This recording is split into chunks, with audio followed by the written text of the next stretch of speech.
چند باتیں تو کل عرض کی گئی تھی اور آج بھی چند باتیں اور سمجھنے کی ہے اور یاد رکھنے کی ہے۔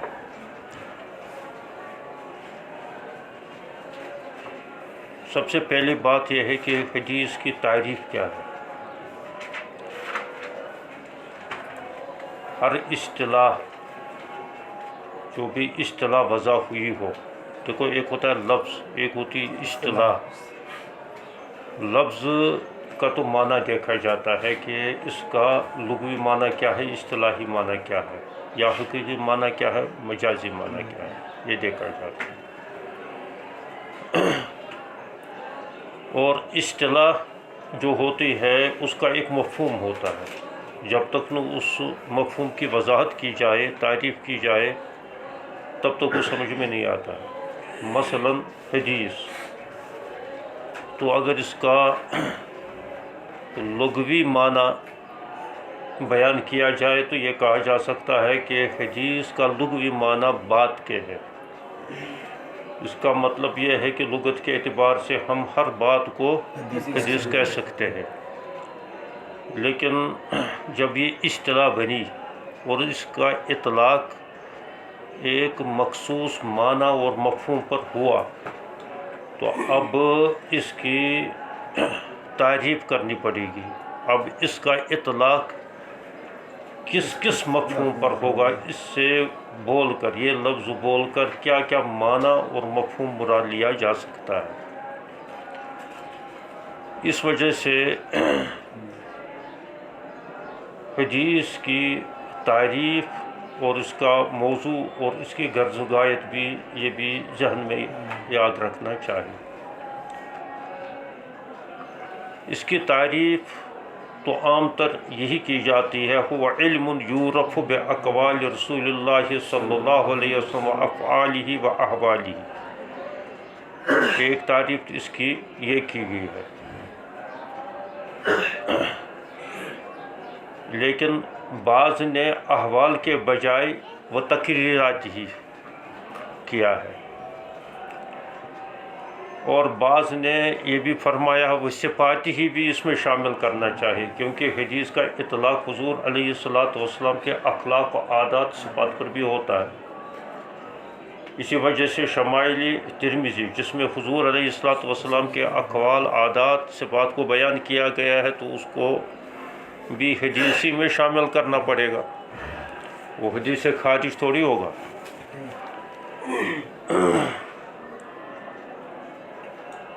یہ خطیب بغدادی بہت زبردست عالم گزرے ہیں، خطیب بغدادی، اس کی کتاب ہے کشف الظنون فی احوال الفنون، فی احوال المصنف والفنون۔ تو اس میں مصنفوں کے احوال بیان کیے گئے ہیں اور فنون کے فنوں کی تعریفیں کی گئی ہے۔ یہ بہت مشہور کتاب ہے، اس کو دیکھ لینا چاہے، ممکن ہے یہاں لائبریری میں بھی ہو، بہت زبردست کتاب ہے۔ میں نے اس کا بہت مطالعہ کیا تھا، ایک دفعہ یہاں جب حالات خراب تھے تو میں دیوبند بھاگ گیا تھا، تو وہاں لائبریری کے اندر میں نے جو ہے اس کا 5-10 دن بہت مطالعہ کیا، اور اس کے وہ نوٹس بھی لکھے تھے کاپی پر، پتہ نہیں اس وقت وہ کاپی کہاں پڑی ہوئی ہے۔ تو کشف الظنون کے اندر یہ مختلف تعریفیں کی گئی ہے حدیث کے اندر، اور بخاری کی جو شرح ہے کرمانی، تو اس سے اس نے یہ نقل کی ہے۔ تو بہرحال احوال کہو، احوال کے اندر بھی شامل کرنا پڑے گا حضور صلی اللہ علیہ وسلم کے تقریرات کو بھی اور ان کی صفات کو بھی، یا اگر تقریرات ہی کو کیا جائے تو اس وقت حضور صلی اللہ علیہ وسلم کی صفات، عادات شامل نہیں ہوں گے، لیکن پھر بھی ہوتے ہیں اس طریقے سے، کیونکہ صحابہ جب حضور علیہ الصلوۃ والسلام کے احوال بیان کر لیتے ہیں تو وہ بھی حدیث ہی بنتی ہے، کیونکہ حدیث کا اطلاق قول صحابی پر بھی ہوتا ہے۔ صحابی بیان کرے حضور صلی اللہ علیہ وسلم کی کوئی صفت تو وہ بھی تو حدیث ہی ہے، تو اس معنی کر کے وہ بھی شامل ہوتا ہے۔ یہ بس الفاظ کا فرق ہے۔ البتہ تقریرات کا مسئلہ یہ ہے کہ تقریرات کو بھی محدثین علماء نے، محققین نے تقریرات کو بھی احادیث کی تعریف کے اندر شامل کیا ہے اور اس کو بھی حدیث ہی شمار کر لیا گیا ہے۔ تقریرات سے کیا مراد ہے؟ وہی تقریر ہے جو تم جمعہ کے موقع پر کرتے ہو۔ تقریرات سے مراد حضور علیہ السلام کی موجودگی میں کسی صحابی نے کوئی عمل کیا یا کوئی بات کہی، حضور علیہ السلام نے اس پر کوئی نکیر نہیں فرمائی، یہ بھی حدیث ہی ہوگی۔ یہ حضور علیہ السلام کے کسی کے قول یا فعل پر خاموش رہنا، یہ اس بات کا ثبوت ہے کہ اس کا جواز ہے، ورنہ نبی کے لیے یہ ممکن نہیں، شارع کے لیے یہ ممکن نہیں کہ اس کے سامنے کوئی ایسی بات کی جائے یا ایسا کوئی عمل کیا جائے جو شریعت کے خلاف ہو اور نبی خاموش رہے، یہ ناممکن بات ہے۔ غالباً قرآن پاک نے اسی چیز کی طرف اشارہ کرنے کے لیے، اگرچہ واقعہ وہ جو خواجہ خضر اور حضرت موسیٰ علیہ السلام کا جو پیش آیا مجموع البحرین میں، تو وہ واقعہ تو دوسرے مقصد کے لیے قرآن نے ذکر کیا، اس مقصد کے لیے نہیں، لیکن اس سے یہ اخذ ہوتا ہے، یہ مستنبط ہوتا ہے کہ حضرت خواجہ خضر علیہ السلام کچھ ایسے کام کر رہے ہیں جو بظاہر شریعت کے خلاف ہے۔ کشتی والے مدد کریں اور ان کو دونوں بزرگوں کو پار کریں، اور حضرت خضر علیہ السلام اس کو توڑنا شروع کر دیں، اس میں سوراخ کرنا شروع کر دیں، اس کا ایک تختہ اپاڑنا شروع کر دیں۔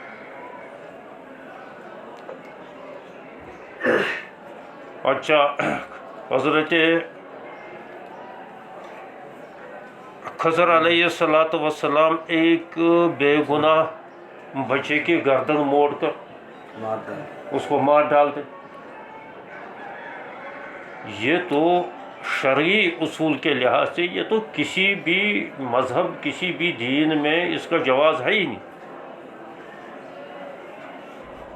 حالانکہ وہاں بھیجا گیا تھا، اللہ تبارک و تعالیٰ نے حضرت موسیٰ علیہ السلام کو بھیجا تھا، اسی لیے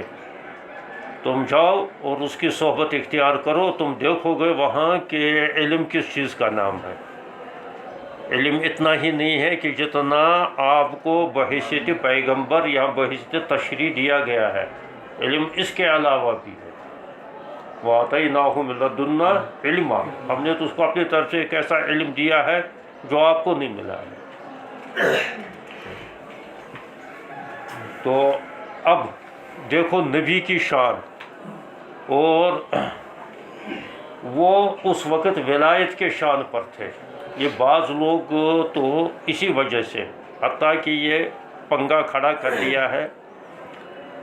شیخ ابن عربی رحمۃ اللہ نے، اس نے کہا ولایت کا مرتبہ جو ہے وہ نبوت سے بھی اوپر ہے۔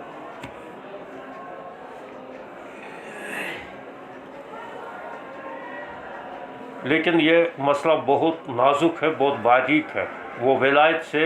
شیخ ابن عربی کیا مراد لے لیتے ہیں اور نبوت سے کیا مراد لیتے ہیں، یہ ذرا موضوع ہی بدل جائے گا، تو اس وجہ سے اس موضوع کو اس وقت میں نہیں چھیڑتا ہوں۔ اور جس وقت وہ اس پر بحث کر لیتے ہیں، بہت دقیق بحث، ان کی کتابیں، شیخ ابن عربی کی کتابیں سمجھنا، ان کی باتوں کو سمجھنا، بڑوں نے کان پکڑ لیے ہیں۔ ہمارے حضرت مفتی صاحب رحمۃ اللہ علیہ مفتی محمد الحسن گنگوئی رحمۃ اللہ علیہ نے فرمایا کرتے تھے، میں نے ایک دفعہ اس کا جو ہے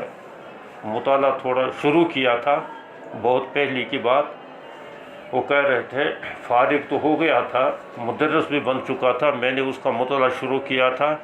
تو جو ہی میں نے اس کا مطالعہ شروع کیا ہے تو پھر میں نے بند کر لیا، کہا یہ میرے بس کی بات نہیں ہے، میرے سمجھ سے یہ باہر ہے، لہٰذا مجھے اس کو نہیں پڑھنا چاہیے، میں نے اس کو بند کر دیا۔ علامہ کشمیری تو اس کی بڑی تعریفیں کرتے تھے، وہ کہتے تھے کہ اسرار الحکم میں وہ بہت زبردست ہے، اسرار الحکم میں یہ بہت اونچی باتیں ہیں، تو اس وجہ سے آپ لوگوں کو اس طرف نہیں جانا چاہیے، ورنہ دماغ خراب ہوگا اور پھر ساتھ ہی دوسروں کو بھی کرو گے، یہ پریشانی ہو جائے گی، کیونکہ جو بات انسان کے معیار سے اونچی ہو، جب بڑوں بڑوں نے یہاں جو ہے ہار مانی ہے، تو اس وجہ سے ہم چھوٹوں کو جو ہے اس طرف زیادہ دھیان نہیں دینا چاہیے، یا اس بحث میں نہیں پڑھنا چاہیے۔ مطالعہ کرنے میں کوئی حرج نہیں ہے، میں نے بھی ان کی فصوص الحکم کا کافی مطالعہ کیا ہے، باتیں وہ بہت ایسی پرکشش کہتے ہیں، لیکن یہ ہے کہ ان کو پھر تشریح کے ساتھ، یعنی شرعی احکام کے ساتھ فٹ کرنا ذرا ہم جیسوں کے لیے بڑا دشوار ہوتا ہے۔ شیخ محی الدین ابن عربی یہ تصوف کے بہت بڑے جو ہے نا، بہت فلسفے کا جو فلسفہ کا حصہ ہے، تو اس میں یہ بہت گہرائی تک گئے تھے، بہت گہرائی تک، اور وہیں حرم شریف میں بیٹھ کر خانہ کعبہ کی جوار میں بس وہیں بیٹھے رہتے تھے، وہی لکھتے رہتے تھے، اصل تو تھے وہی اندلس کے، تو وہاں سے جب انقلاب آیا تو بھاگے وہاں سے، تو پھر اور بھی کہیں رہے، پھر ہوتے ہوتے تو پھر حرمین کے اندر آئے، تو پھر زبردست عالم تھے، اس میں شک نہیں، اور پھر وہ استدلال بھی کرتے ہیں قرآنی آیات سے بھی، احادیث سے بھی، ایسا نہیں ہے، مان لیا اس کو۔ بعض لوگ تو جو ہے بڑی شدت کر لیتے ہیں تو ان کو حکم کفر بھی دے دیتے ہیں، خاص لوگ جو ہے یہ ظواہر پرست جو ہے، تو ظواہر پرست لوگ جو ہے ان کو تو بڑی تنقید کر لیتے ہیں، بہت کچھ کہتے ہیں، لیکن وہ تھے شریعت کے رموز اور اسرار حکم میں بہت گہرائی تک گئے تھے۔ چلو چھوڑو اس بحث کو، تو وہاں تو جو ہے حضرت موسیٰ علیہ السلام وعدہ کر رہے، ایک تو اللہ نے بھیجا تھا، ایک وعدہ کر رہے ہیں حضرت خضر سے کہ میں اعتراض نہیں کروں گا، میں صبر کروں گا، آگے اعتراض، لیکن پھر بھی اعتراض کر رہے ہیں۔ کیوں؟ نبی کا مزاج ہی ایسا ہوتا ہے، اس کا مزاج جو ہے تشریعی مزاج ہوتا ہے، اسے رہا نہیں جاتا ہے۔ کیوں؟ نبی کا مزاج ہی یہ ہے، نبی کا منصب ہی یہ ہے کہ وہ کسی منکر کو دے کر خاموش نہیں رہ سکتا۔ نہیں آیا سمجھ؟ اس نقطے کو سمجھو، نبی کا مزاج ہی ایسا ہوتا ہے، نبی کی فطرت ہی یہ ہوتی ہے کہ وہ کسی خلاف شریعت کام کو دیکھے اور پھر خاموش رہے، یہ ناممکن ہے کسی نبی سے۔ تو اس معنی کر کے حضور علیہ السلام کے سامنے جب کوئی عمل کیا گیا اور وہ ہو خلاف شریعت اور نبی خاموش رہے، یہ ناممکن بات ہے۔ اس معنی کر کے اگر مان لیا گیا، یہ تسلیم کر لیا گیا کہ حضور صلی اللہ علیہ وسلم کے سامنے جو عمل کیا گیا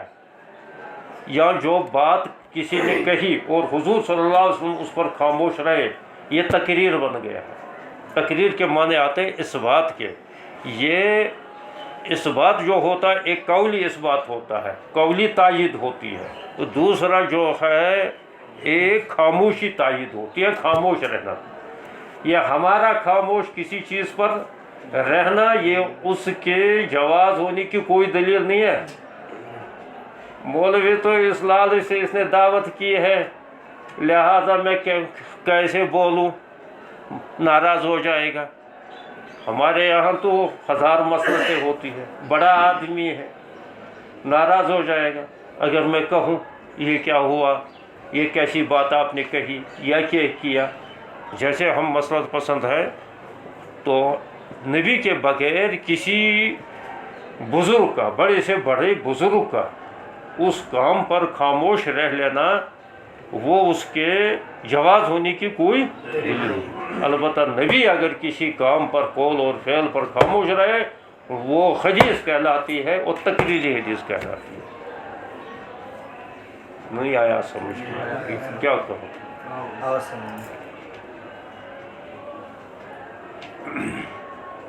یہ ہے تقریر۔ تو بہرحال حدیث کی یہ تعریفیں، مختلف تعریفیں کی گئی ہے، بہت ساری کتابوں میں پڑھو گے تو اسی سے ارد گرد، اسی مفہوم سے ارد گرد دوسری تعریفیں ملتی جلتی ہے۔ اچھا، دوسرا یہ ہے کہ ہر علم کا جب اسے بحث کی جاتی ہے، شروع میں بتایا جاتا ہے، تو یہ دیکھا جاتا ہے کہ اس علم کا موضوع کیا ہے، یہ کس سے بحث کر لیتا ہے۔ موضوع تو عوارض ذاتیہ کو کہتے ہیں۔ تو یہاں جو ہے حدیث کا موضوع، علم حدیث کا موضوع ذات رسول اللہ ہے، لیکن من حیث انہ رسول اللہ، ذات رسول اللہ ہے لیکن من حیث انہ رسول، یعنی ایک ہے ذات رسول صلی اللہ علیہ وسلم، ان کا جسم مبارک یا ان کی ذات یا ان کی شخصیت۔ اچھا، خالص شخصیت کا اعتبار یا ان کی ذات کا اعتبار نہیں ہے، بلکہ من حیث انہ رسول اللہ، کیونکہ وہ اللہ کے رسول ہے، تو رسول ہونے کی حیثیت سے جن چیزوں سے بحث کی جائے گی وہ حدیث کہلاتی ہے۔ تو گویا کہ حدیث کا یہ موضوع بن گیا، یہ حضور صلی اللہ علیہ وسلم کی ذات سے بحث کر لیتے ہیں، اس حیثیت سے کہ حضور صلی اللہ علیہ وسلم کی ایک حیثیت وہ تھی جو عام حیثیت تھی۔ وہ عام حیثیت کیا تھی؟ وہ وہی بشر ہونے کی حیثیت تھی۔ سمجھے؟ بریلوی کہے گا یہ کہتا ہے بشر۔ تو حضور صلی اللہ علیہ وسلم کی عام حیثیت جو ہے، قل انما انا بشر مثلکم، اور یہی تو کمال ہے حضور صلی اللہ علیہ وسلم کے کہ عام بشر ہونے کے اعتبار سے اور پھر اونچے مرتبے پر پہنچے۔ اور اس میں حضور علیہ السلام پر جو فیضان ہوا ہے، نبوت کا فیضان ہوا، خاتم الرسول ہوئے، رحمت للعالمین ہوئے، من جانب اللہ ہوئے، لیکن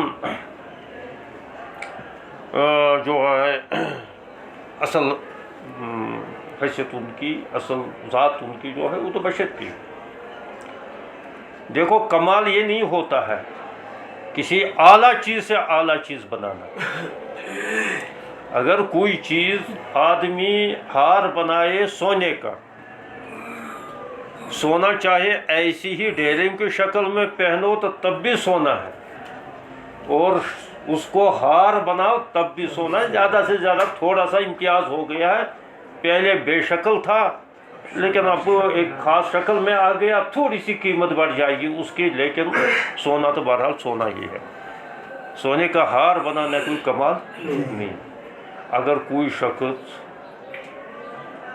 کرامت سے تمہارے میں سے، تم لوگوں میں سے مٹی کو سونے کی ہار بنا دے اور واقعتا وہ سونا بن جائے تمہاری نظر سے یا تمہاری کیمیا گری سے، اگر وہ سونے کا ہار بنا، یہ کمال ہوگا۔ اس کو سب دیکھنے کے لیے آئیں گے کہ یہ تو مٹی سے اس نے بنایا ہے، اور سونے کا ہار وہ سونے سے زیادہ قیمتی بھی بن گیا اور سونے سے زیادہ چمکتا بھی ہے۔ یہ ہے کمال۔ تو حضور علیہ السلام کا جو کمال ہے اس میں کہ بشر تھے، لیکن بشر ہونے کے بعد اعلیٰ مقام پر تمام افضل البشر، افضل الخلائق، افضل الرسول وغیرہ وغیرہ سب امتیازات حضور صلی اللہ علیہ وسلم کا حاصل۔ تو اب چونکہ اس کی حیثیت کیا تھی؟ رسول اللہ، تو رسول اللہ ہونے کا مطلب یہ تھا کہ حضور علیہ السلام امت کے طرف مبعوث ہو گئے اللہ کا پیغام پہنچانے کے لیے، متعین ہوئے اللہ کا پیغام پہنچانے کے لیے۔ اس عہدے پر حضور صلی اللہ علیہ وسلم فائز ہوئے، تو اس معنی کر کے ان کو کہا گیا رسول اللہ، کیونکہ رسول کے معنی یہ آتے ہیں قاصد کے، فرستادہ کے، پیغمبر کے۔ تو جب حضور علیہ السلام اس عہدے پر فائز ہوئے، تو اب عہدے پر فائز ہونے کے بعد، یعنی نبوت ملنے کے بعد،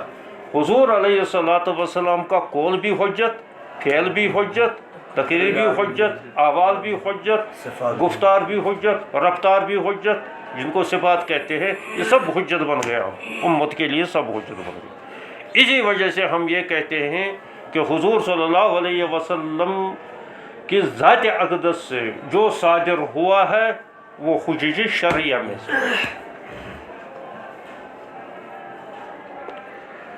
تو موضوع ہے ذات رسول اللہ من حیث انہ رسول اللہ۔ اچھا، کسی چیز کے یا کسی علم کے یا کسی فن کے جاننے کا، کسی علم کو حاصل کرنے کا کوئی غرض و غایت بھی تو ہوتی ہے، مقصد ہوتی ہے۔ مثلا ہم نحو پڑھ لیتے ہیں تو اس کی غرض و غایت یہ ہے کہ ہم جو ہے عبارت کو من حیث الاعراب اس کو صحیح پڑھ سکے، وہ صحیح اعراب اس کو دے سکے تاکہ اس کا صحیح ترجمہ بن جائے گا۔ اسی طرح سے دوسرے علوم پڑھتے ہیں دوسری غرض و غایت کے لیے، لیکن سوال یہ پیدا ہوتا ہے کہ احادیث کو جو ہم پڑھ رہے ہیں تو اس کی غرض و غایت کیا ہو سکتی ہے، کیا مقصد ہے حدیث کے پڑھنے کا، یا اس کو موضوعی بحث بنانے کا، یا اس کو اپنے عمر کا، اپنی زندگی کا جو ہے اپنی کوششوں کا محور بنانے کا مقصد کیا ہے؟ تو اس کا بھی تو کوئی نہ کوئی مقصد ہوگا۔ تو اس کا مقصد لکھا ہے کہ الفوز فی الدنیا والآخرہ، کامیابی دنیا کی بھی آخرت کی۔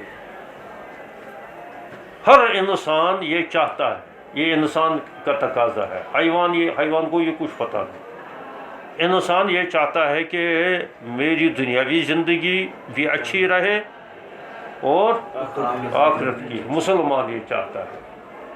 کافر تو یہ چاہتا ہے کہ بس دنیاوی زندگی جو میری ہے یہ اچھی رہے، آخرت کا یا تو اس کو یقین ہی نہیں ہے۔ اگر وہ کسی حد تک دوسرے مذاہب والے کسی حد تک مانتے بھی ہیں تو وہ کہتے ہیں بعد میں دیکھا جائے گا، تو پہلے تو ہم دنیا کو دیکھ لیں گے، بعد میں دیکھا جائے گا جب وہاں پہنچیں گے۔ لیکن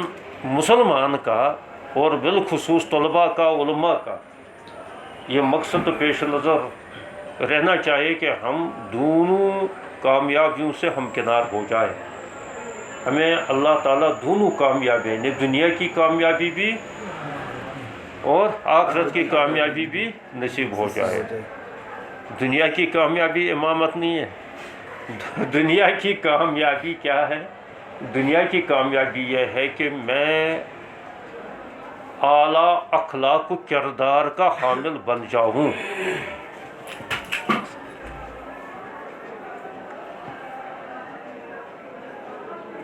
دنیا کے اندر اعلیٰ اخلاق جو انسان کا مقام و مرتبہ ہے، انسان کا جو مقام و مرتبہ ہے، کیونکہ انسان تو بہرحال ایک ممتاز مخلوق ہے، اس کے اخلاق، آداب، عادات ایسے ہونے چاہیے جو دوسروں کے لیے باعث کشش بھی ہو اور باعث اطمینان بھی ہو، دوسرا اس سے مطمئن رہے۔ واقعتاً اس کے اخلاق و کردار ایسے ہیں کہ یہ ہمارے لیے سلامتی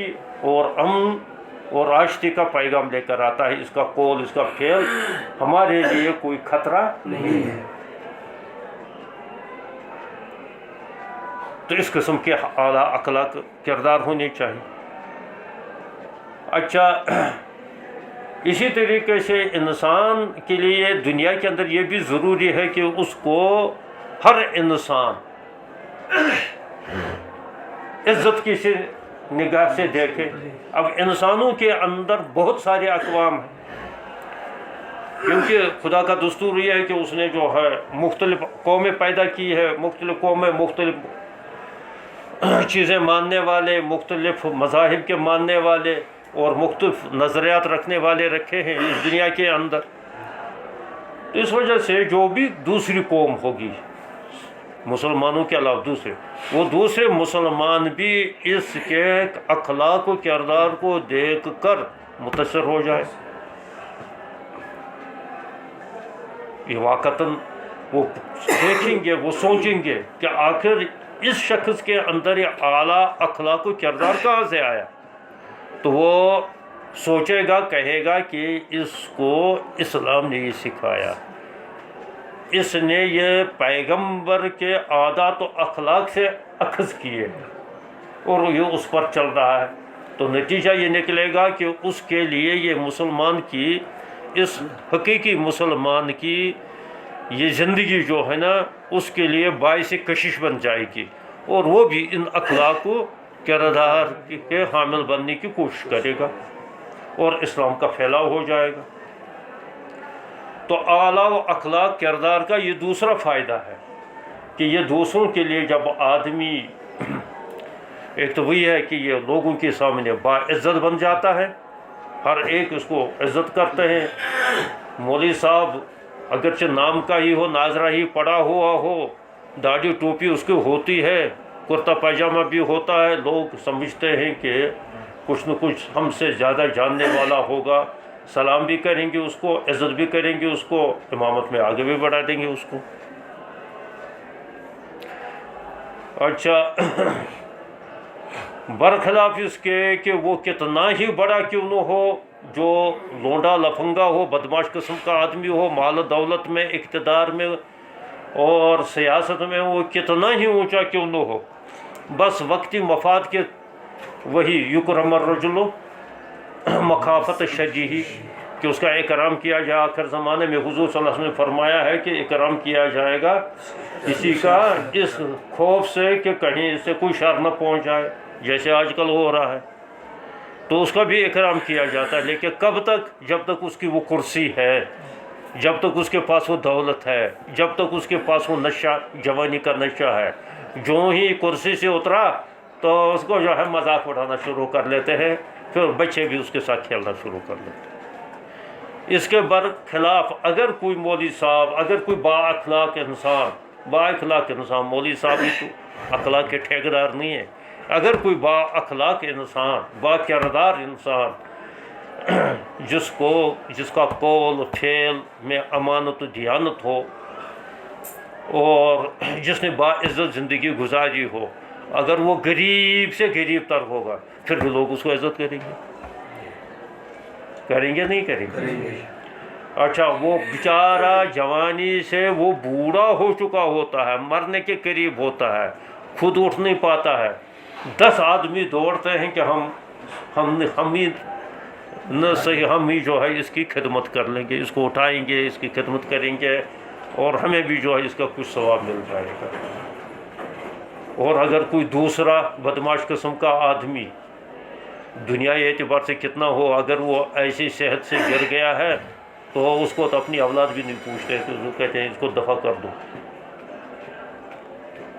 بھیج دو اس کسی اولڈ سٹور میں.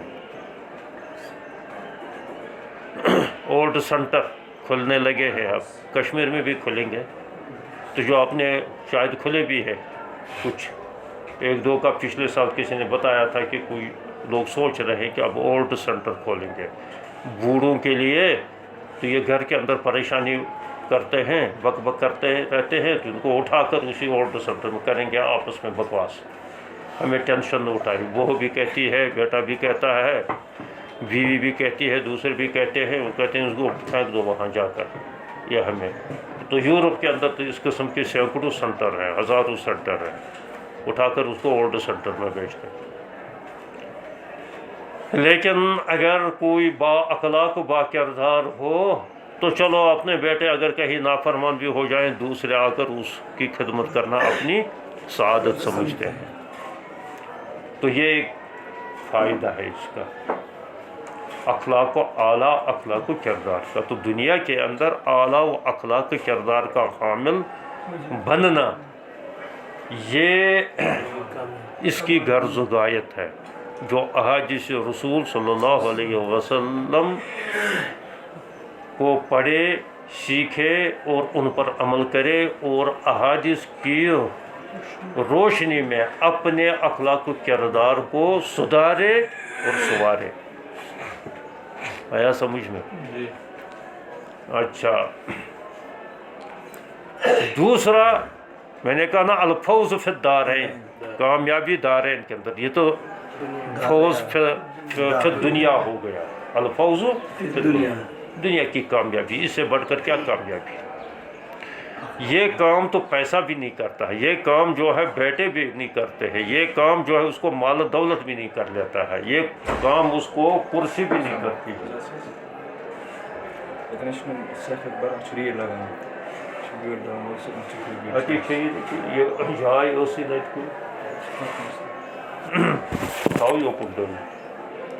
دیکھیے تک ڈکی مز کتاب تو سائڈس کھلدو سو تم مز کر کتاب کتاب ہوئی تم ڈکی مز سے تم بن گئے تک سائڈس کھلو۔ اچھا، اللہ تبارک و تعالیٰ نے آخرت کی کامیابی کا مدار بھی شریعت پر رکھا ہے، شریعت کے کام اعمال پر رکھا ہے، اور اعمال وہی معتبر ہے کہ جو رسول صلی اللہ علیہ وسلم لے کر آئے۔ وہاں اسی عمل کا وزن ہوگا، اسی عمل کا ویلیو ہوگا، وہی عمل قبول ہوگا جو حضور صلی اللہ علیہ وسلم کی سنت کے موافق ہو۔ اس کے علاوہ جو اعمال ہوگا تو اس کو ردی کے ٹوکرے میں پھینک دیا جائے گا، چاہے وہ اپنے اعتبار سے اس نے کتنا ہی عمدہ کام کیا ہو۔ ایسا نہیں ہے کہ مسلمان ہی اچھے اعمال کرتے ہیں، کفار بھی بہت اچھے اعمال کر لیتے ہیں، لیکن وہ حضور کی سنت کے اتباع بھی نہیں کر لیتے ہیں، وہ اپنی منشے کے مطابق کرتے ہیں، اپنی چاہت کے مطابق، یا انسان کا کوئی فطری تقاضے ہوتے ہیں تو اس فطری تقاضوں کے مطابق وہ کرتے رہتے ہیں، صدقے بھی دیتے ہیں، خیرات بھی دیتے ہیں، اچھے کام، کسی کو بکار بھی آتے، کام بھی آتے ہیں، اور کبھی کبھی جو ہے دیانت و تقویٰ کا بھی وہ ہم سے اچھا مظاہرہ کر لیتے کسی چیز میں، لیکن کیا اس کا ویلیو آخرت میں ہوگا؟ اس کو کوئی ثواب مل جائے گا؟ کچھ نہیں ملے گا، خاک بھی نہیں ملے گا۔ ہاں، اللہ تعالیٰ دنیا ہی میں ان کو نمٹا دے گے، دنیا ہی میں اس کو دے کر کہہ دے کہ بس تمہیں جو ہے جو کچھ کیا، اچھا کیا، اس کا دنیا میں تجھے بدلہ مل گیا ہے، یہاں آخرت میں تمہارے لیے کچھ نہیں۔ اب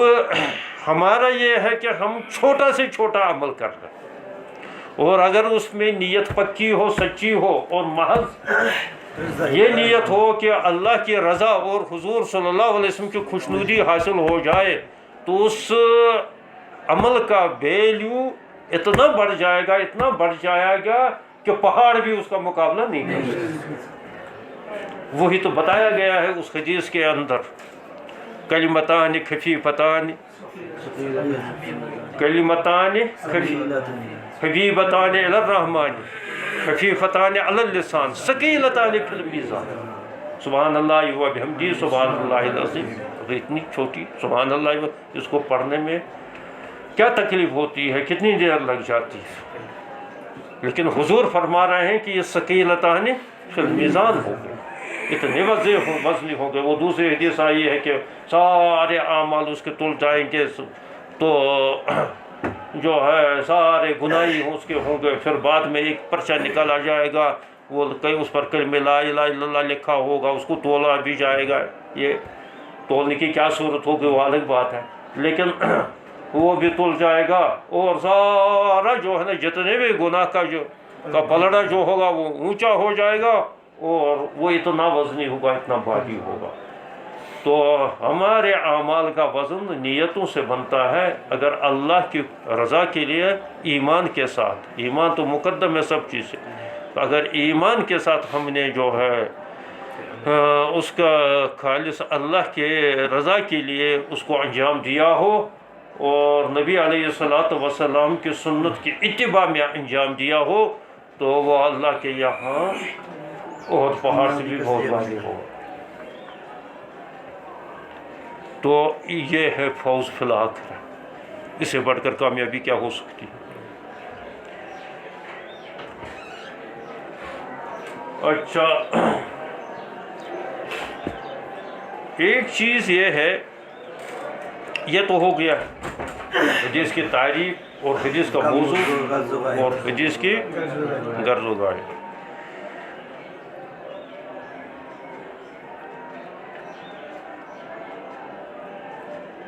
ایک چیز اور بھی سمجھنی چاہیے کہ حدیث کے اندر دو چیزیں ہوتی ہیں، ایک ہوتی ہے روایت، ایک ہوتی ہے درایت۔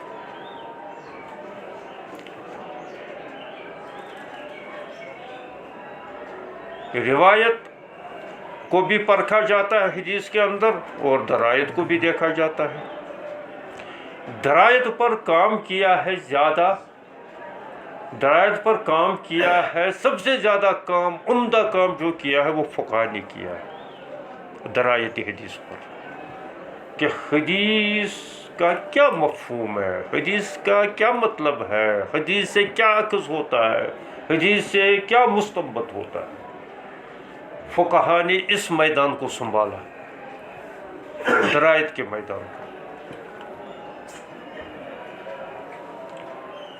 اسی وجہ سے وہ روایت پر کم بحث کر لیتے ہیں، سند پر کم بحث کر لیتے ہیں، بنسبت اس کے مفہوم اور مضمون پر جو بحث کر لیتے ہیں، یہاں سے یہ اخذ ہوتا ہے۔ ان کا اپنا طریقہ کار ہے، یہ بھی ایک لمبا موضوع ہے، ان کا طریقہ کار کیا ہے، کس طریقے سے وہ منصوص غیر منصوص کو الگ کر لیتے ہیں، پھر غیر منصوص کا حکم مستنبط کرنے کے لیے ان کے کیا قواعد ضوابط ہیں، علمی اصول کے اندر پڑھ چکے ہو۔ لیکن روایت سے مراد سند ہے، جس نے یہ کس سے روایت کیا ہے، تو سند ہے اس سے مقصود۔ تو روایت پر زیادہ کام کیا ہے محدثین نے۔ یہ تقسیم اللہ ہی کی منشے کے مطابق ہوئی ہے، حالانکہ اس کا کوئی نقشہ پہلے سے شریعت کی طرف سے متعین نہیں کیا گیا تھا۔ یہ کہیں کسی حدیث میں ہدایت نہیں ہے، کسی قرآن کے اندر اشارے تو ملتے ہیں۔ کیا ہے وہ آیت وَلْتَكُن مِّنكُمْ أُمَّةٌ يَتَفَقَّهُونَ فِي الدِّينِ، کیا ہے وہ آیت؟ وَلَوْلَا نَفَرَ مِن كُلِّ فِرْقَةٍ طَائِفَةٌ لِيَتَفَقَّهُوا فِي الدِّينِ، یہ اشارہ ملتا ہے۔ ایک جماعت ایسی کیوں نہیں ہوتی ہے کہ جو تفقہ فی الدین، اور تفقہ ہی نام ہے فقہ کا، اور فقہ نام ہے اجتہاد کا، اور اجتہاد کا نام مجتہد ہے، اور یہ مجتہدین تو یہی سے نکل آئے، تو مجتہدین نے تین اشارہ۔ اور حدیث کے اندر بھی آیا کہ من یرد اللہ بہ خیرا یفقہ فی الدین۔ تو اب جو ہے نا وہ تفقہ فی الدین یہ بھی آیا ہے، فقیہ واحد اشد علی الشیطان من الف عابد۔ تو اس قسم کی بہت ساری آیات، البتہ تقسیم حضور صلی اللہ علیہ وسلم نے یہ نہیں فرمائی ہے۔ صحابہ کے اندر یہ اپنا اپنا ایک ہر ایک کا مزاج ہوتا ہے، کس کا مزاج کس طرف چل پڑے، اور کس شخص کو، کس طالب علم کو آج کل بھی یہ ہوتا ہے کہ کس کے ساتھ لگاؤ ہو، وہ اسی میدان میں پھر بعد میں آگے بھی بڑھتا ہے، کام بھی کرتا ہے اور کامیاب بھی ہوتا ہے۔ تو اسی طریقے سے اس وقت صحابہ میں بھی کچھ حضرات ایسے تھے کہ جو تفقہ رکھتے تھے، کچھ ایسے تھے کہ بالکل ہی جو ان کا تفقہ تو نہیں تھا اتنا، البتہ یہ ہے کہ وہ بس روایت کی حفاظت کرتے تھے، جیسے حضرت ابو ہریرہ رضی اللہ تعالیٰ عنہ، وہ روایتوں کے پیچھے پڑے ہوئے تھے، بس حضور صلی اللہ علیہ وسلم کیا فرمائیں گے میں اس کو یاد کروں کسی طریقے سے تاکہ۔ اور اس کے بعد بھی جو ہے انہوں نے حضرت عمر رضی اللہ تعالیٰ عنہ نے ایک دفعہ پکڑ لیا، کہا کہ یہ بتاؤ کہ یہ کیا ساری روایتیں صرف حضور صلی اللہ علیہ وسلم نے آپ کو بتائی، اور دوسرے صحابہ کہاں گئے؟ صرف آپ ہی روایت کرتے ہیں، ہر معاملے کے اندر آپ روایت بیان کرتے ہیں، آپ روایت بیان کرتے ہیں۔ کیونکہ سب سے زیادہ روایتیں ہیں ان کی تقریباً 5000، یہ کوئی معمولی بات نہیں ہے، 5000 کچھ روایتیں ہیں، کچھ 100 روایتیں ان سے مروی ہیں۔ تو خیر حضرت ابو ہریرہ رضی اللہ تعالیٰ عنہ حضرت عمر کو کچھ کہہ نہیں سکے، کیونکہ ان کا جلال ہی ایسا تھا کہ ان کے سامنے بولنا تو جو ہے بڑا دشوار تھا، روب ایسا پڑ جاتا تھا۔ تو بعد میں حضرت ابو ہریرہ رضی اللہ تعالیٰ عنہ نے تبصرہ کر لیا، کہا کہ یہ مہاجر مجھ پر جو ہے اعتراض کر لیتے ہیں، اور یہ انصار بھی آج مجھ پر اعتراض کر لیتے ہیں کہ اس نے اتنی روایتیں کہاں سے لائی۔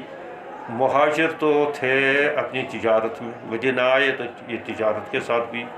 ہوتے تھے، ٹھیک ہے حضور صلی اللہ علیہ وسلم کے پاس بھی رہتے تھے، لیکن اتنا وقت نہیں گزارتے تھے، ان کو تو اپنی تجارت بھی دیکھنی پڑتی تھی۔ انصار کا معاملہ یہ تھا کہ یہ حضور صلی اللہ علیہ وسلم کے مسجد میں بھی حاضر رہتے تھے، لیکن اتنا نہیں ہے، کیونکہ ان کو اپنی کھیتی باڑی بھی دیکھنی پڑتی تھی، باغات ان کے یہاں تھی، کھیتی باڑی تھی، تو اس کو بھی دیکھنا پڑتا تھا۔ ابو ہریرہ جب آیا تو اس کا نہ کوئی گھر تھا نہ کوئی ٹھکانہ تھا، صفہ کے اندر بیٹھا رہتا تھا، مسجد کے اندر بیٹھا رہتا تھا۔ فاقے کی نوبت ایسی آتی تھی کہ کبھی کبھی میں بے ہوش ہو کر گر جاتا تھا، تو لیکن حضور علیہ الصلاۃ والسلام کی کوئی مجلس، حضور صلی اللہ علیہ وسلم کا کوئی قول اور ان کا کوئی فعل،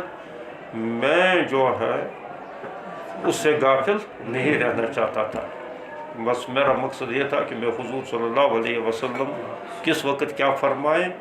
اور بعد میں جو ہے مجھے اس میں یاد کرنے میں کمزوری بھی تھی، حضور صلی اللہ علیہ وسلم سے درخواست بھی کی، حضور صلی اللہ علیہ وسلم نے دعا فرمائی، پڑھی ہوگی بخاری میں یہ حدیث بھی، تو حضور صلی اللہ علیہ وسلم نے دعا فرمائی، بعد میں مجھے جو ہے وہ ان کے اقوال افعال وہ ساری چیزیں یاد بھی ہو گئی ہیں، تو میں اگر اس کو بیان کرتا ہوں آج، تو میں نے جتنے بھی اسلام لانے کے بعد جتنا عرصہ مجھے ملا، جتنا موقع مجھے ملا، وہ میں نے حضور کی خدمت میں گزارا۔ تو اب اعتراض کرنے والے اعتراض کریں تو میں ان کے اعتراض کا کیا جواب دے دوں؟ تو یہ تبصرہ کرنا۔ تو حضرت ابو ہریرہ رضی اللہ تعالیٰ عنہ کی توجہ روایات پر تھی، وہ حضور صلی اللہ علیہ وسلم کیا فرمائیں گے اور یہ امت تک پہنچے گے، اور اس نے یہ بھی فرمایا کہ ایک حصہ تو ایسا بھی ہے کہ اگر میں اس کو بیان کروں تو میرا یہ گلا کاٹ دیں گے لوگ، تو اس وجہ سے میں اس کو بیان نہیں کرتا ہوں۔ عام طور مشکات کے اندر بھی یہ حدیث پڑھی ہے، عام طور سمجھتے ہیں کہ وہ فتنوں کے متعلق وہ احادیث تھی جو حضرت ابو ہریرہ نے مناسب نہیں سمجھا کہ ان کو بیان کیا جائے، کیونکہ وہ اخبار ہے، آنے والے زمانے کی باتیں ہیں، اس وجہ سے حضرت ابو ہریرہ رضی اللہ تعالیٰ عنہ زیادہ اہتمام کرتے تھے ان باتوں کا کہ جو شرعی احکام سے متعلق تھی۔ فتنوں کے متعلق تو یہ ہے کہ آگے کیا کیا ہوگا، کسی کو معلوم ہو تو تب بھی جو ہے اس کو وہ مسلمان رہے گا، کسی کو نہ بھی ہو تو تب بھی اسے کوئی فرق، اس کے عمل پر فرق نہیں پڑے گا، البتہ احکام شرع جاننا ضروری ہے تاکہ وہ عمل کر سکے۔ تو یہ ہوتی ہے روایت۔ اس کے بعد ایک سلسلہ چل پڑا ہے کہ وہ جو میں نے پہلے بھی کہا تھا کتاب العلم کے اندر، کہ پھر جب دور آیا ہے تابعین کا تو فتنوں کی بوچھاٹ ہونی شروع ہو گئی ہے۔ صحابہ ہی کے دور میں جو آغاز ہو گیا تھا، تو پھر جو ہے تابعین اور تبع تابعین کے دور میں فتنوں کی بوچھاٹ شروع ہو گئی ہے، فتنے پیا پئی اٹھنے لگے۔ تو اس موقع پر جو ہے پھر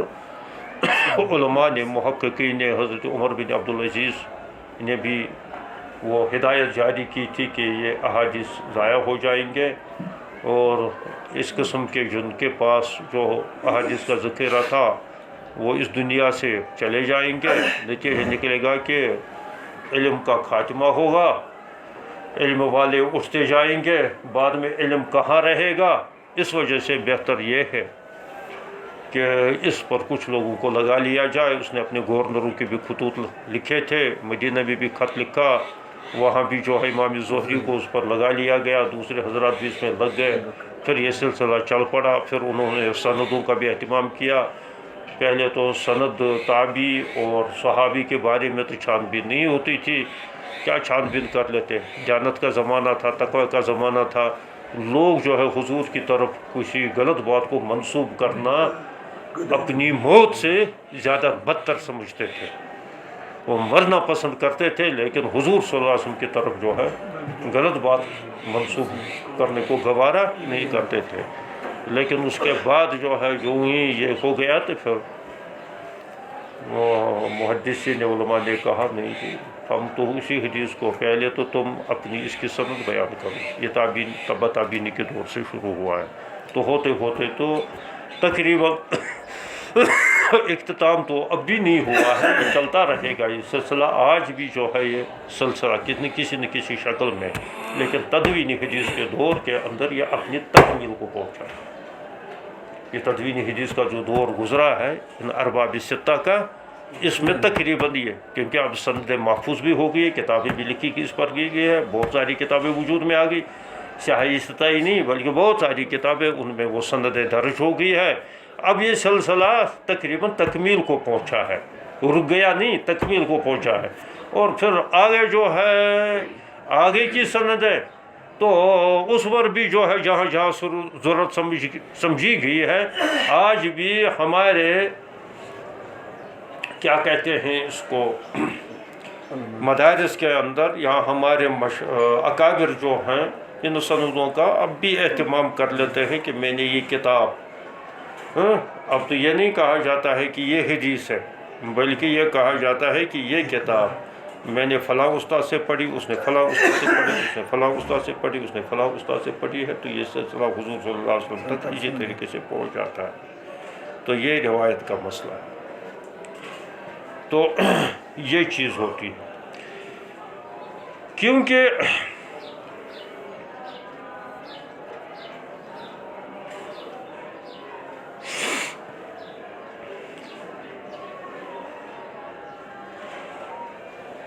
اس میں بھی کچھ اصطلاحیں وضع ہوئی ہیں، یہ اصطلاحیں بھی یاد رکھو. مثلا ایک اصطلاح وضع ہوئی ہے یہ محدثین کی یہاں، یا اس میں جو یہ فن اسماء و رجال جو پڑھتے ہو، یہ نقبہ وغیرہ کتابیں پڑھتے ہو، اس میں ایک اصطلاح آتی ہے المسند. ایک ہوتا ہے مسند، وہ تو کتاب کے بارے میں کہیں گے، جیسے امام بخاری رحمۃ اللہ کی کتاب مسند ہے،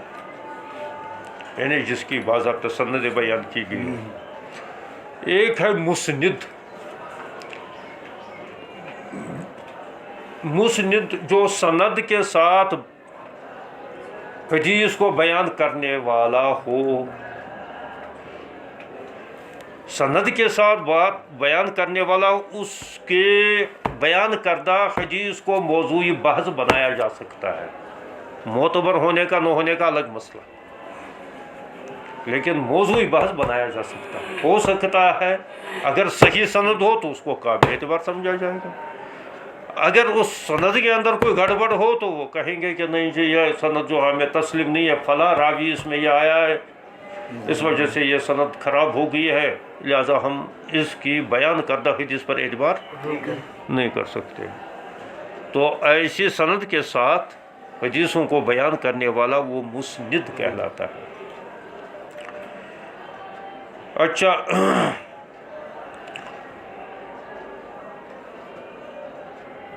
ایک کہلاتا ہے یہ مسند، یہ کوئی بھی حدیث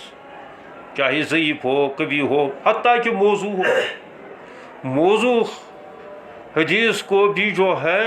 وہ بھی جھوٹی موٹی جو سند بیان کر لے گا تو مسند اس کو بھی کہیں گے، وہ بھی ایک سند کرتا ہے، چاہے وہ جھوٹی سند ہے، وہ الگ مسئلہ ہے، کیونکہ اس کو ہم چھان بین کر لیں گے، اس کو ہم موضوعی بحث بنائیں گے، اس کو دیکھیں گے. یہ ہم نے کہاں گارنٹی دے دی ہے کہ بس یہ سند کے ساتھ بیان کر لیتا، بس یہ سند کے ساتھ بیان کرنے کے لیے تو اس کو جو ہے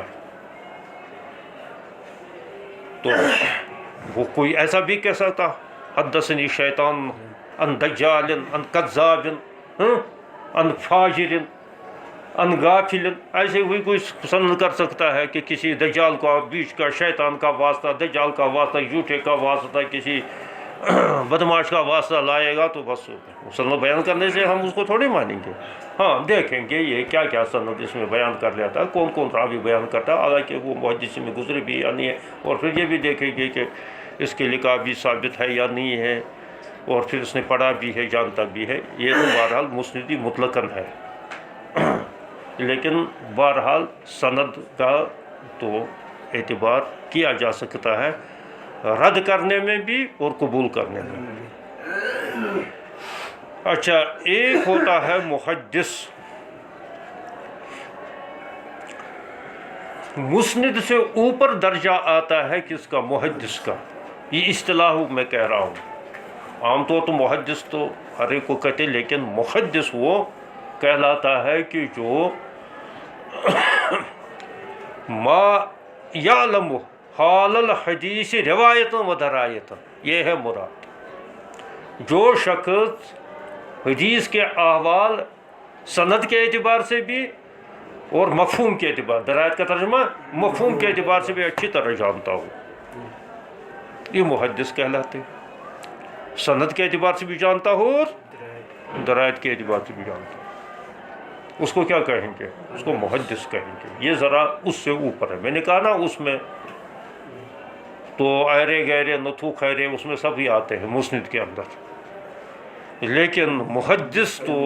ایک معزز لفظ ہے, یا ایسے شخص کو کہتے ہیں, آج بھی کہتے ہیں یہ محدث ہے. تو کیا یہ ہر ایک کو کہیں گے؟ یہ اس شخص کو کہیں گے کہ جو حدیث کے روایت اور درایت دونوں سے واقف ہو اور اس کا ماہر ہو, تو اس کو کہیں گے محدث. یہ وجہ ہے کہ ہمارے اکابرین میں سے جو محدث کا خطاب پانے کے مستحق بنے, علامہ کشمیری, حضرت شیخ الاسلام مدنی رحمۃ اللہ علیہ, اسی طریقے سے حضرت شیخ الہند رحمۃ اللہ علیہ, بعد کے حضرت شیخ الحدیث رحمۃ اللہ علیہ, اسی طریقے سے مولانا یونس رحمۃ اللہ علیہ, دوسرے بھی ہے علامہ بن نوری رحمۃ اللہ علیہ وغیرہ وغیرہ, وہ محدث کہلانے کے مستحق تھے, کیونکہ وہ ہر حدیث کی سند اور اس کے مفہوم کو سے بھرپور واقف ہوتے تھے, جسے ان کو محدث. اور اس میں پھر مرتبہ درجہ بدرجہ ہوگا. ایسا ہو سکتا ہے کہ علامہ ابن حجر عسقلانی کے پائے کو کوئی نہ پہنچے, علامہ بدر الدین عینی کے پائے کو کوئی نہ پہنچے آج کا کوئی محدث, لیکن بہرحال اسی میدان کے یہ کھلاڑی ہیں, اسی میدان کے یہ ماہر ہیں. تو اس وجہ سے درجہ بدرجہ تو بہرحال اس ضمن میں, محدث کے ضمن میں سبھی آئے ہیں.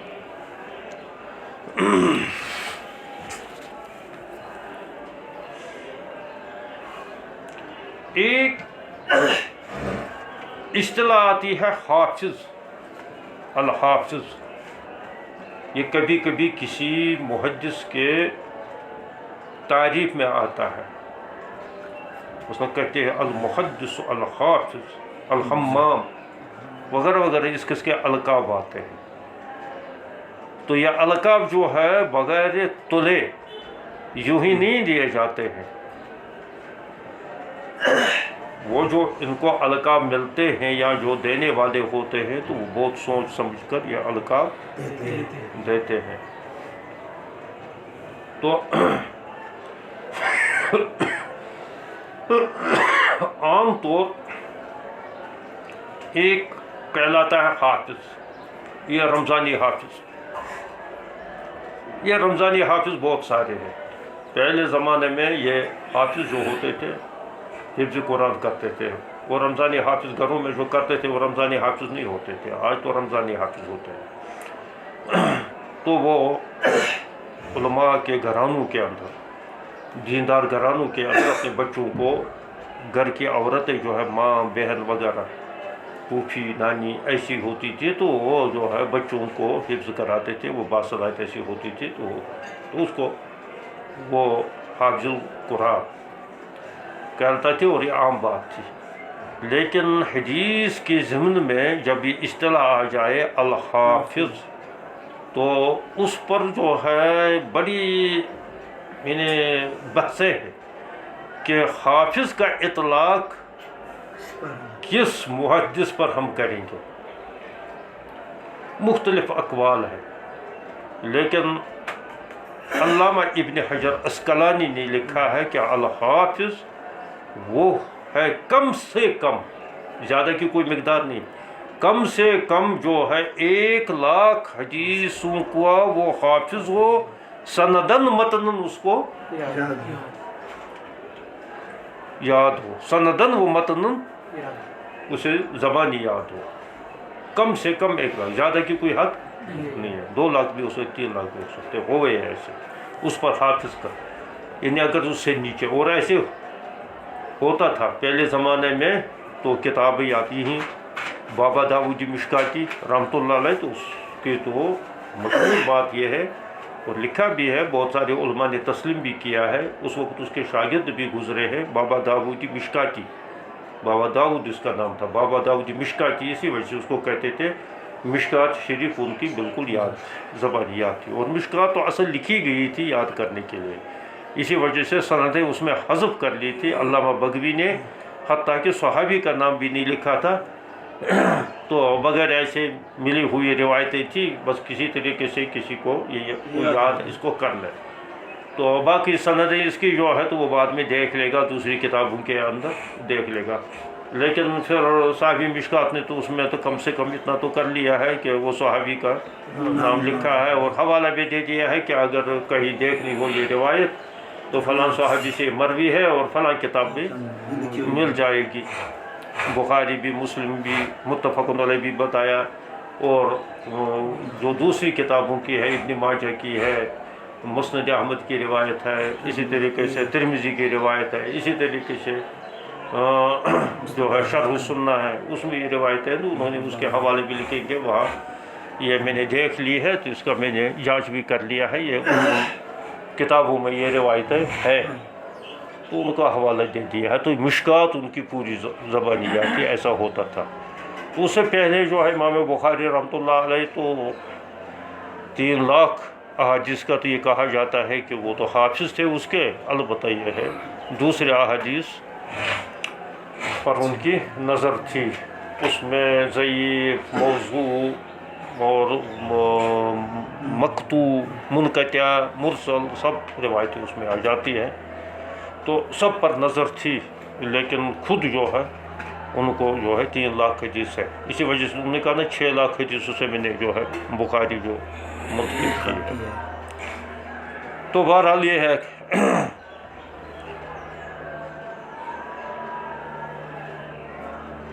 الحجہ،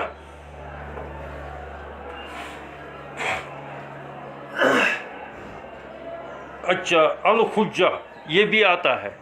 کسی محدث کا یہ لقب بھی آتا ہے الحجہ، یہ وہ کہلاتا ہے کہ جس کو کم سے کم 3,00,000 احادیث پر دسترس حاصل ہو، سندن و متنن 3,00,000 احادیث پر دسترس حاصل ہو، اس کے علاوہ ایک آتا ہے الحاکم، یہ حاکم جو ہے نا نیشا پوری، یہ مشہور جو گزرے ہیں، تو اس کو اسی وجہ سے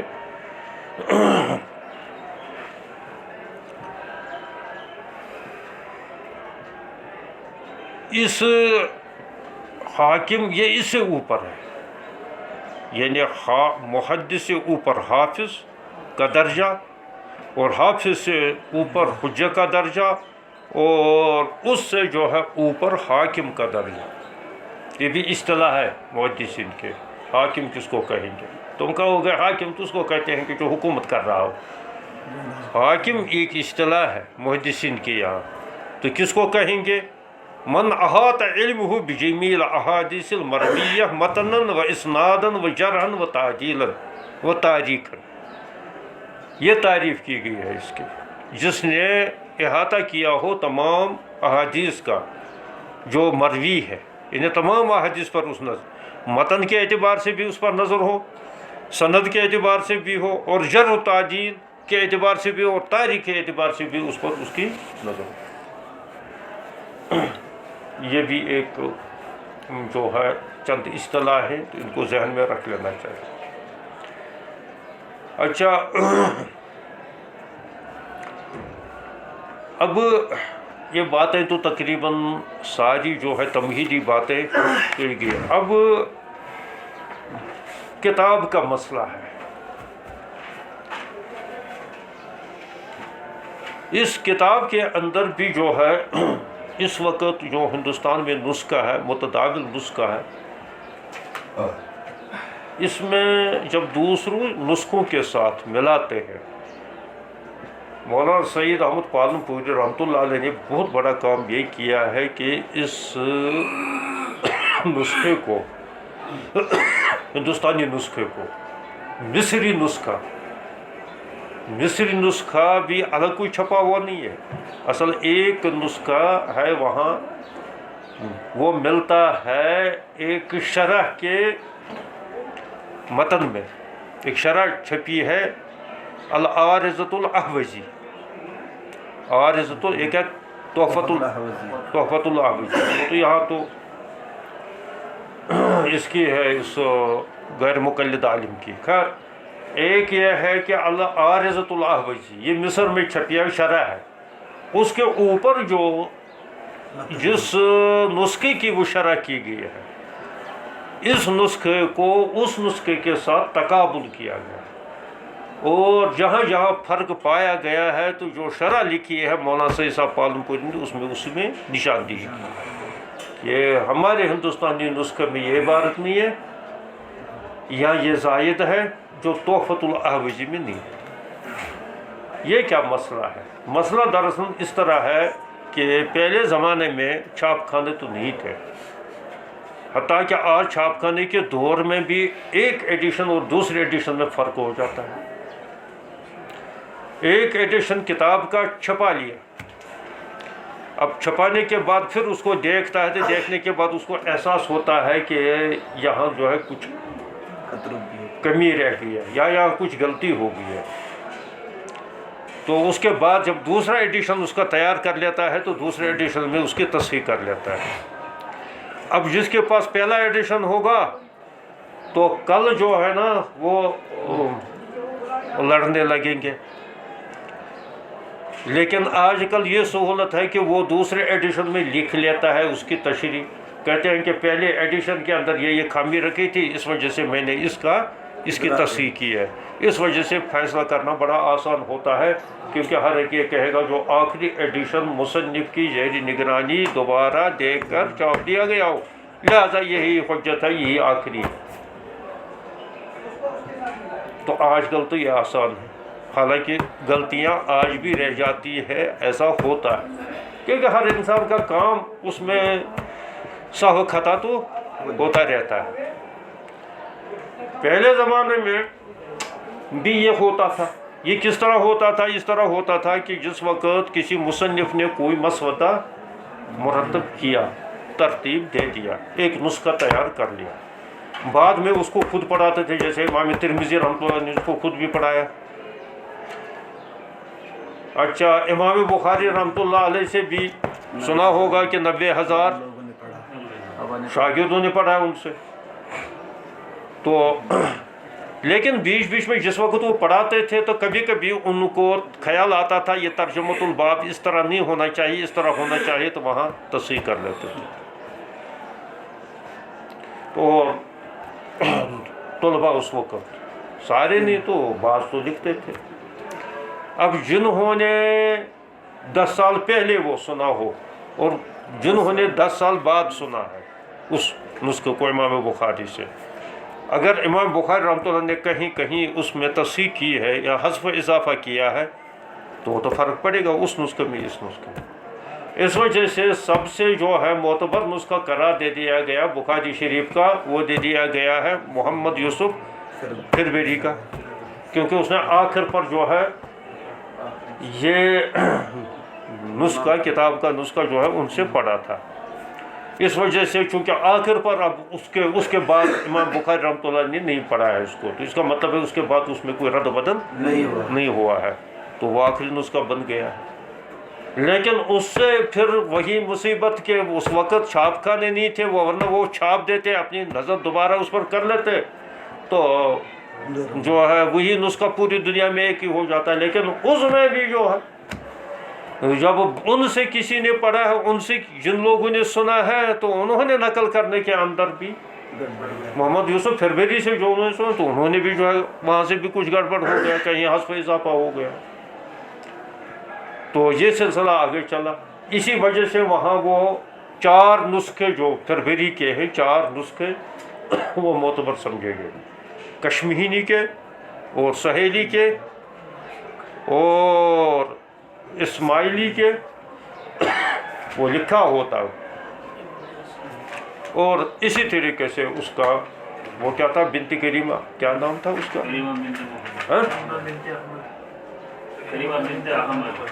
کریمہ بنت احمد کا ایک نسخہ، وہ ایک عورت تھی تو اس کا نسخہ، تو اس سے جو ہے کبھی کبھی بخاری شریف کے حاشیے میں کہتے ہیں کہ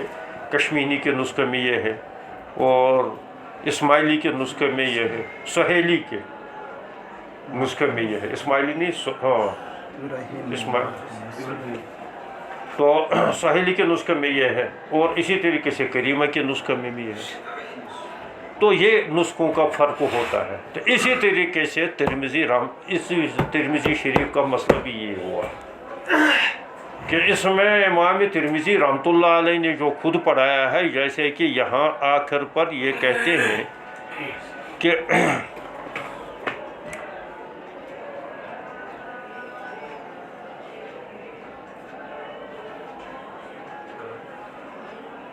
یہ ابو العباس محمد بن احمد بن محبوب بن فضیل المحبوبی المروزی، اچھا، تو پھر وہ کہتے ہیں کہ میں نے ابو عیسیٰ محمد بن عیسیٰ بن ثورہ سے یہ ترمذی کا نسخہ خود پڑھا، محبوبی کا یہ نسخہ عام طور اس کو کہا جاتا ہے کہ اس میں اس سے یہ ہے، لیکن پھر وہی جب آگے بڑھا تو آگے میں پھر رد بدل ہو گیا۔ اسی کتاب کے اندر، ترمذی کے اندر، کہیں ایسا بھی آئے گا کہ باب ادھر ادھر ہو گئے، جو باب جو حدیث یا باب ہونا چاہیے کتاب، فرض کرو کتاب الصلاۃ میں، کتاب الصلاۃ کے بجائے وہ آیا ہے کتاب الصوم، یہ کیا گڑبڑی ہوگی؟ اس کو کتاب الصوم کے ساتھ کیا واسطہ ہے؟ وہ کہیں نسخہ نقل کرتے وقت، لکھتے وقت، وہ بھی ایسا ہی لکھنے والا بیچ میں سو گیا ہے تو اس نے اس باب کو مکمل کر لیا ہے، اب اس میں سے ایک باب چھوٹ گیا، اب اس نے اٹھا کر جو ہے اس کو دوسرے باب میں ذکر کیا ہے، اور شارحین وہاں نشاندہی بھی کر لیتے ہیں، وہ کہتے ہیں کہ یہ اصل جو ہے فلاں باب کا، یہ فلاں کتاب کا یہ حصہ ہے، یا فلاں بحث کے متعلق یہ ہے، تو اب یہاں جو ہے نا، یہاں یہ چھوٹ گیا تھا تو اس نے دوسری جگہ اس کو ذکر کیا ہے، تو بعد میں اس کی تصحیح نہیں کی گئی ہے، کیونکہ ایک چیز جب متداول بن جاتی ہے تو اس کی تصحیح کرنے سے پھر وہی جھگڑے شروع ہو جاتے ہیں، تو اس وجہ سے شرح کے اندر اس کی تصحیح کر لی گئی ہے۔ یہ باب اصل میں فلاں کتاب کا ہے، کتاب الطہارت کا ہے، یا کتاب الصوم کا ہے، یا کتاب الزکوٰۃ کا ہے یہ باب، تو ابھی یہاں آ گیا ہے، تو یہاں بیچ میں آ گیا ہے، تو اس طریقے سے یہ بھی ہوا ہے یہاں۔